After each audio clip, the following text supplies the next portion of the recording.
Hi, everybody. Welcome to Grab Your Keys. We are turning the tables today with Faye Evans and Bernadette Clayton. We are super excited about this, and I'm going to be answering some questions today that you all brought. So welcome to Grab Your Keys. I think we're more excited to be here than you are to have us here. I'm excited. Yeah. I've not been on a podcast before, have you? No, this is a first. Oh my gosh, too. it's a first. It's the first, yes. We're virgin podcasters. I was going to say the same thing. Well, you guys can ask me questions, and then since you're virgin podcasters, I'm going to ask you guys a couple Okay, questions. that's fair. Sounds That's good. fair. So, all right, great. Okay. Well, I've done a little homework. I know. I was kind of trying I'm scared to think because with I am. It should be scary. I know. This is I'm called scared. Stump Sue. No. They're not. It's not that kind of thing. It's just as we go through our day as realtors, I kind of thought, what questions do I sometimes have for Sue that we don't necessarily think to ask? Right. And we've been trying to brainstorm that, and so we came up with a little list. Awesome. All right, great. I'm game. All right, so one of the things that we like to promote to our clients is what accreditations and designations do we have. So we have senior real estate and an accredited buyer, things like that. Recently we were somewhere with you where you mentioned that you were top 100 because of some... Right. So I'm a certified mortgage banker. So there's really not any designations that many designations for a mortgage person. Okay. So to be and I'm a CMB, which is a certified mortgage banker. So to be which is one of 600 in the United States. Right. So and I think maybe one of 800 lifelong, or maybe 1,000. So it's been around for a while. What you have to do is probably more intense than I've ever had anything in my mortgage career. So I'm going to try to get it right. There's 7 pieces, 7 chapters that you have to pass. And it's not just about mortgage originating. It's about underwriting. It's about compliance. It's about secondary. It's about every aspect of the mortgage industry. You have to get enough points in order to sit for a 1-year class. So you get a certain amount of points, and that's have you graduated from college? Have you graduated from high school? How many years have you been in the business? Have you written a book? Have you, how many loans have you done? There's just all these, a point system. So you have to get up to a certain amount of points. And then how many times have you spoken at a conference? How many times have you gone to a conference? Once you get the amount of points, you can sit for this 1-year class, which is a practice class. Mm-hmm. And then you sit for a test among your peers. So there's a panel of 3 people who test you on what you've learned in your life of mortgage. And then after you pass that, you have to pass an 8-hour test. 1 hour. Yeah. 1 hour for every chapter, and then some breaks in between, and it's somebody monitors you to make sure that it's right, and then it gets graded, and you have to get a passing test. And then once you've passed the points and the verbal and the actual written test, you are recognized at the Mortgage Bankers Association in front of all your peers, and you get a PIN, and you're a designated CMB. That's amazing. It That's is a lot of commitment. It is. It was the most difficult thing in mortgage I've ever done. I started it when I was the president and CEO of Centennial, and I could not complete it because I was so busy with my day job. You had a real When I merged with Success Mortgage Partners, it was on my bucket list of things to do, and they gave me the opportunity to make sure that I did it. You need a sponsor, so you have to find another CMB to sponsor you. So I had the president of S&P sponsor me, and we made sure that I had time to get it done, and that was something that was really important. And then I was recognized at our conference also for doing it, and there's only 2 people at our whole entire company who have it. That Which shows it's great incredible. commitment to the industry. Can you speak to why that is so valuable to our clients and us? Right. We are your clients as well. So it's valuable because I know about the market. I know how interest rates work. I know how the secondary market works. I know how loans are sold. I know how we secure our mortgages. I know Compliance, what's allowed and what's not allowed for you also. That's actually what I got 100 on, is compliance. I didn't get it on originating, which it was so weird. I know how to originate. I know the guidelines. So because of all of those things, it really gives me, when your clients hit a roadblock, like I just had coming in, I'm able to turn around and go another way. And if I hit another roadblock, I'm able to turn around and go another way. Where, besides that, I'm licensed, which is different than registered. So most people at a bank or at a depository or at a credit union are not they're registered, but they're not licensed, which means I took a test to have that the license I have also. Great knowledge. So the people who work at depositories and banks have a federal license and they don't need to take a test. Okay. So it just makes more experience. I have over 3 decades of experience. I'm not just a data collector. I look at the full picture for your client, and I'm able to figure out financially what's in their best interest with their goals. Amazing. And I see that in real life with how you interact with our clients. That's nice. So you basically have a PhD, so we should be calling you Dr. Doctor, Meitner. yes. Okay, got it. I think that's fair. Well, it's so funny because the other day I answered one of those questions, and it said, like, what degree, like, what's your highest level degree? And I was like, damn, I have a master's. Like, I don't really have a master's, going, but PhD. I 100% do, and I like click the top one. Yes. And I think that's fair. So, yeah, so I feel like I could teach a class I do teach classes on mortgage every day. So I love it. So I wanted to be the top in my game, and I really believe I am the top in my game. Amazing. Professor Sue at some point. That's what we're Right, thinking. Yeah, Professor Sue. Yeah. And when we're talking to our clients, you had just mentioned that briefly. I don't know where we were, and I'm like, wait a minute, let's get a little more information, because we've already started talking. Right. We talk it up already. We do. We talk to our clients when they ask us do you have a referral, or do you have favorite lenders? And we do have favorite lenders, and you top that list. Yeah, so there's a certified mortgage advisor, which Barry Habib also has a certification, and he got his class certified. But the CMB, I feel, is a step above that too. Amazing. So when I sign any of my approval letters, it has Susan Meitner CMB. Great. It always says it. Love it. Love it. Good question. You notice the little things, which is good for a realtor. All right, great. Okay, now I'm going to switch into first-time buyers, because that's one of our kind of Niche. it is a niche. And I think it's because of our age. We have kids, millennials, Gen Z, in our worlds personally and professionally, a lot of them. So we have a lot of clients in that realm. The gig economy, are you familiar with that terminology? So the highest percentage would be people 25 to 40 years old, millennials. Yep. They are also, when you consider that a first-time buyer, the average age is 38. They fall actually at the top end of the millennials. How does, and they've asked us, they didn't say that, but I kind of did a little research to find out what do they really mean by that. What they're asking is, I am kind of self-employed because I'm part of the gig economy. But how does that transfer to a mortgage approval? How does that look? Do you mean if they're self-employed? Well, you know how a gig economy is the freelance, influencers, DoorDash. They may have a full-time job. Yeah, totally or not. get it. I just wanted to make sure that I was on the right path. So they're not employed. They're just so that our viewers, if they don't know what the gig economy is, they're, they just get business where they have it. They have multiple flows of income, streams of income. So what we can use anything that they put on their tax returns.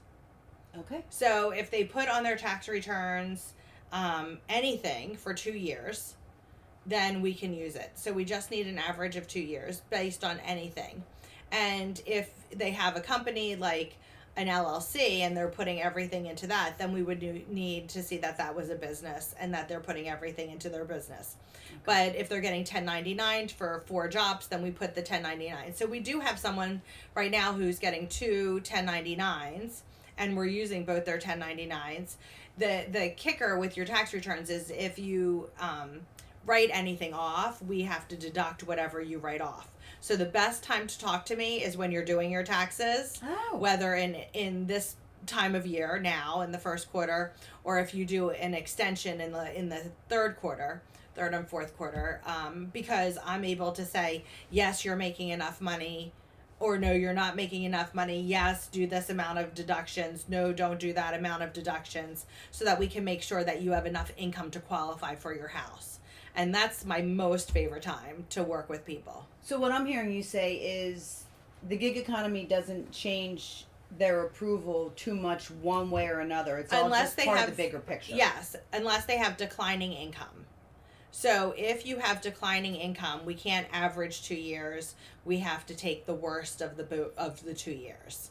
Okay. So that's really important. If you have declining income, that is where I can't average it. I have to look at just what you had in 2024. And then people come to me and say, well, I'm doing more now. I'm making more money now. It doesn't make unless you're salaried, it makes no difference what you're making now. And that is really important for like nurses too, not just people who are the gig, because anyone, and lots of people right now have variable income.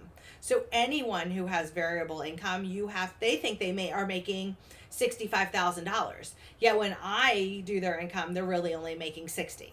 It can make a big difference with your back end ratio, the ratio that's all your debt and your income divided by all your debt and your housing payment divided by your income. Mm-hmm. It does make a big difference. So we have to watch all of that, because I might have to use the declining income to qualify you if you're hourly, right? Or if you're seasonal. All those people are if you're, at a landscape, everything, yeah. Because they want their own schedule. I mean, that's pretty much what they want. They want to do what they want when they want, and that makes a big difference with your income. Yeah. So I look at absolutely everything, and I would say that I'm an expert in self-employed, because I really am able to add back what the depreciation is that you're allowed to add back, and a lot of other things. So lots of times we find a one-time expense. And like you bought computers for your office. Well, that's a one-time expense. You're not going to buy that again. So we take that expense and we add that back to find more income. That's good. Oh, that is great. Yeah. Mm-hmm. Do you have any questions about that one? No. Okay. That's a great question, though. Thank you. Yeah. She's good at good questions. Yeah. Student loan debt. Right. How does that impact being approved or not, or the numbers? What percentage of your debt to income ratio? What's that look like? Crazy. So student loans are a hot topic right now. And you can use different payments for different scenarios. Mm-hmm. So if you have a 0, everyone's like, I'm deferred. It shows 0 on my credit report. Well, I can't use the 0. So you have to have some sort of payment, even if it's $1. So lots of times we have to call the borrower, and we have the borrower call the payment center and make it be $1 or make it be $10. And then we can use that, but we can't use a 0. If we can't get that done, we ask them to call and get it out of deferment and get a payment based on what their salary is. And the third thing that we do is for FHA and conventional, we either use 1% of the total student loans as a payment, or 0.5% as the total for the student loan payments. So we calculate all that when we qualify them based on what, and some people have a lot of student loans. I mean, you can have it's pretty hefty. So then you're saying it would be like you would use $300 or $400, 1% of the total amount loan as a monthly payment going against debt to income. It's not the whole amount; it's the amount that they are. It's the whole amount. Yeah. Yeah. It's. I mean, if you're a doctor, lawyer, Indian chief, whatever, that can be significant. A dentist, amount of money. Like anything, and a nurse. Yeah. I mean, anybody, a teacher. I just had a teacher that had a lot of student loan debt. So what we did was we had them call and say that the payment was $1. Yeah. And sometimes that works. If it doesn't work, then we have to use the half or the 1% based on if they're going FHA or conventional, and then we figure out how they can qualify. And I know you will go the extra mile, because like us, there's a soft spot in your heart for these first-time buyers. Absolutely. And we want them to qualify, but in the mortgage world, we never see deferred. We don't understand what that word means. So if 'cause it's it's zero, out there because it's somewhere. out there, they're going to have to pay it sooner or later, most likely. And then, and it's been hard because with, everything that Congress is handling with regards to student loans, people really feel like that's going to get erased. So why do we have to count it? Well, we do have to count it because it might not be erased. The here So and now. we're always on the worst case scenario. We're never on the best case scenario. So I just talked to somebody yesterday that was like, but I know my income, I'm going to end up sooner or later paying that off. Okay, well, we don't. I get what your game plan is, and I love hearing what the game plan is, but I can't go off of the game plan because something might happen. Yeah. There could be a might happen, Okay. and then we have to worry about that you can make your mortgage payment, and all the things that were put into place years and years ago are great because we have pretty even though we have lots of rocky road, we have lots of vanilla loans too, and in the grand scheme of things, we make sure everyone can make their mortgage payment. We don't want to see someone not be able to make their mortgage payment. Right. And that is such a wonderful segue into my next question. Okay. Specifically with first time buyers, we had this experience recently where we were working with a buyer who she knew what she qualified for as far as, let's say it was $400,000 loan. So that's where we were, that's our starting point. Right. Let's go look. Let's make an offer on this house. Spoke to her lender again, different lender, great lender. Mm-hmm. And she came back to us and said, well, I don't like that monthly payment. So that was an aha moment for us to say, okay, well, we know what you qualify for, but do you know what the monthly payment is for that? And are you comfortable with that monthly payment? Right. When you pre-qualify, I believe that you finish the sentence and say, you can afford $400,000, and at $400,000, this is your monthly payment. So I But don't finish know. the sentence that Okay, way. so why? So what? No, I start the sentence that way. Okay. That's good. So I say, tell me why you're buying a house. And they tell me why they're buying a house. And I say, where do you own or do you rent now? They tell me if they own or rent now. And then then I ask if they rent, what's your rent payment? And they say $1,800. And I say, okay, great. Would you be comfortable? What mortgage payment would you feel comfortable with? And they'll say $2,600. And so I say, okay, what price house do you feel you can qualify for? What are you looking at? I don't say qualify. I go, what houses are you looking at on Zillow? Everyone's looking at houses on Zillow. So they tell me $400,000. So, and I say where, and I do and then I figure out what the taxes are. And then I say, do you realize that this payment's going to be $3,200? And they're like, oh, no, I don't realize that's going to be $3,200. And then we start. That's when we really start. So I say, well, can you get more money? How much money do you have to work with? And then I build a scenario. I build a house based on what they're comfortable with. So no one who I ever talk to would not be comfortable with the payment because that's where I start. That's not where I finish.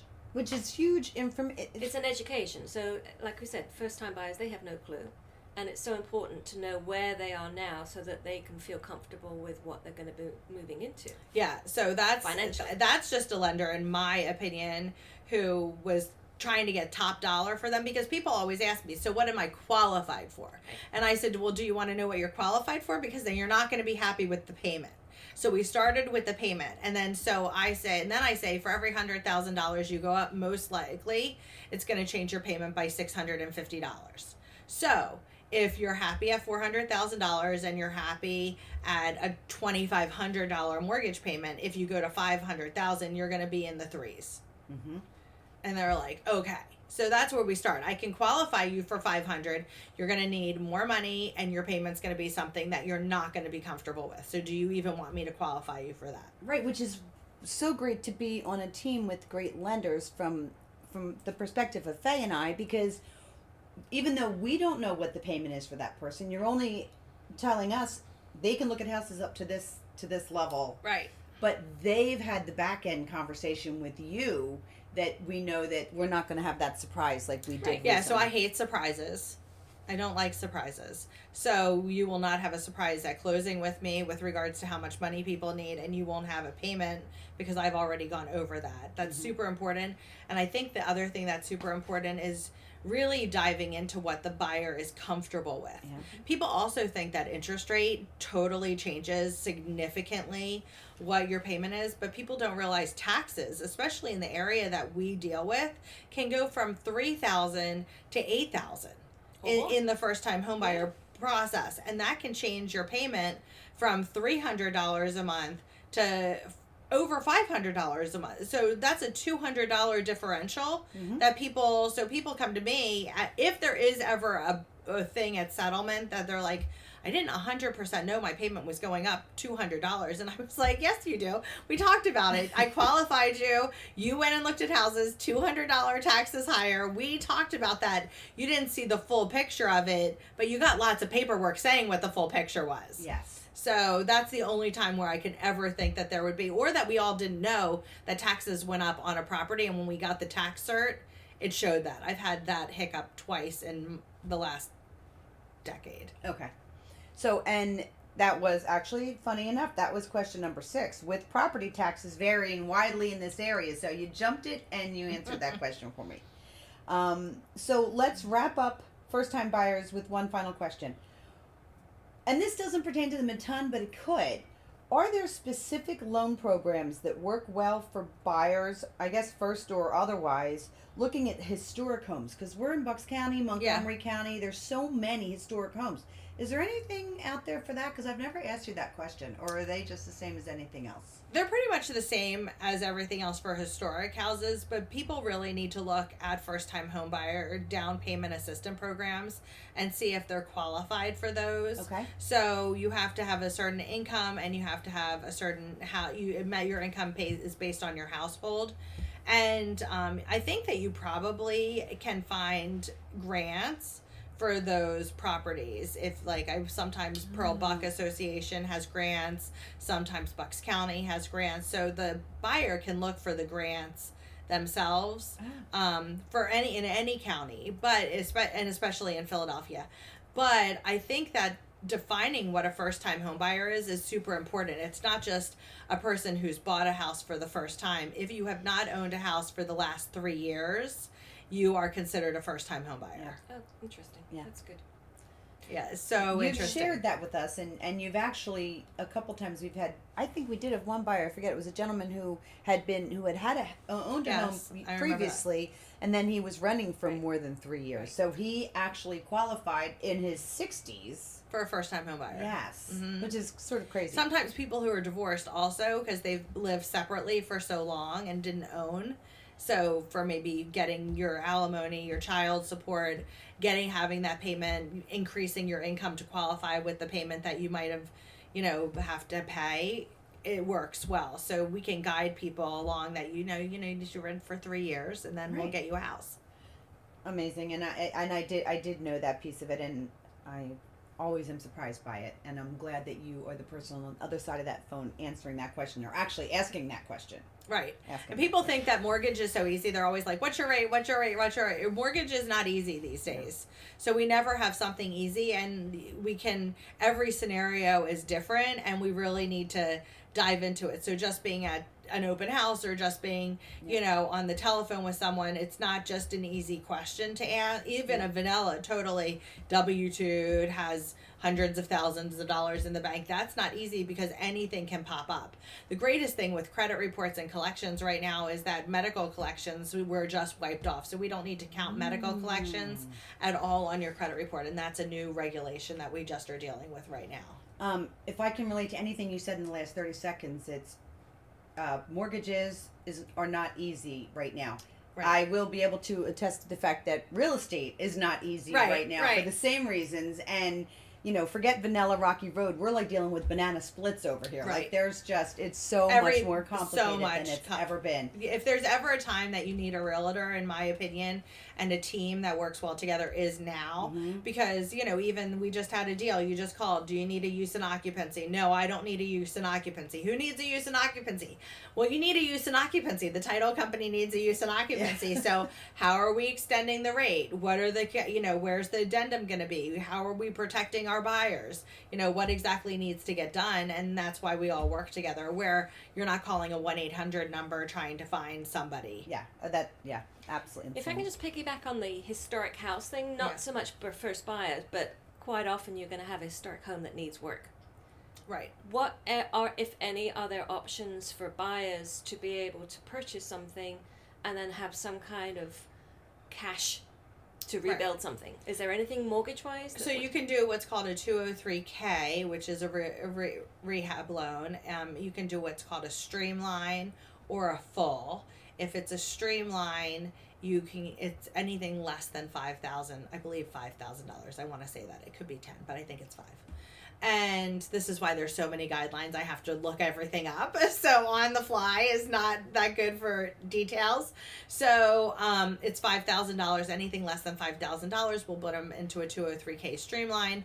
And you don't need a contractor. If it's above that, like $35,000, $50,000, $100,000, we could put them into a 203K full, and we would need a specific 203K approved contractor, bids. There's draws that happen, and so when you say draws, just for the uninitiated, the mortgage company is going to pay the contractor as work is done during 4 that period. times and there's a reserve. That's good. And then you pay on the full loan. Wonderful. So there is that, but there's a lot of guidelines with regards to that. Sure. And I have someone who handles those myself. I don't handle those. That's great, but there's an Because option they're out so there for detailed. someone. They're so detailed, and they take a lot of love. But it's a fantastic program. There's also a conventional program that you can pull money out of. I don't do any of those, so I can't speak to those. But we do They're available. them. They are available. That's great. Yeah. Good to know. Amazing. Thanks so much for spending time. We have now a 2-part series, so that's super great. And Our first podcast and Ever. we ran over time, which is so Shocking. great. Yeah. So I love doing business with you. Thank you so much for being here. Everyone, if you liked these 2 segments, please like it and share it, and we look forward to seeing you next time on Grab Your Keys.